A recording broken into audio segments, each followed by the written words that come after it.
Hi everyone, today I'm going to be talking about one of my lean improvements as we are adopting the 2-second lean and 3Sing within the business.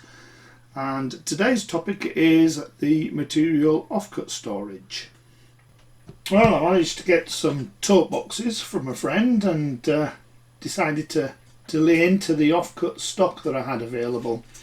So sorted it all out, plastic, steel, aluminium, etc. Then all of a sudden I realised I could have used the ISO code, so it got sorted out again.